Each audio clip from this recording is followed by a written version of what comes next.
நலமான வாழ்வே நிறைவான பெருஞ்செல்வம்.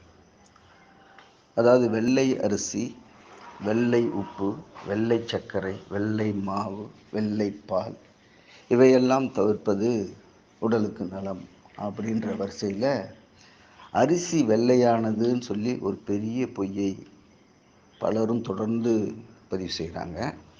அது எவ்வளோ பெரிய தப்புன்னு சொன்னால், அரிசி இயற்கையிலேயே பழுப்பு நிறமுடையது.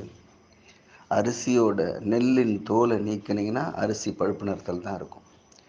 ஆனால் நாம் அதை பாலிஷ் செய்கிறேன், சில்கி பாலிஷ் செய்கிறேன்னு சொல்லி அந்த மேல் உள்ள தவிடு என்கின்ற பகுதியை, அந்த பழுப்பு நிற பகுதியை, சத்து மிகுந்த இந்த நார் சத்து மிக்க அந்த பகுதியெல்லாம் நீக்கிவிட்டு அரிசி வெள்ளையாகுதுன்னு அரிசி மேலே பழிய போகிறது அபத்தமான அபத்தம். ஆக அரிசி வெள்ளை உணவு இல்லை. அரிசியை நீங்கள் கைக்குத்தல் அரிசியை தினசரி சாப்பிட்டாலும் உடலுக்கு நலன்தான் பயக்கும். இந்த நல்வாழ்வு சிந்தனை நாடெங்கும் பரவ ஐலைஃப் சேனலை சப்ஸ்கிரைப் செய்யுங்கள்.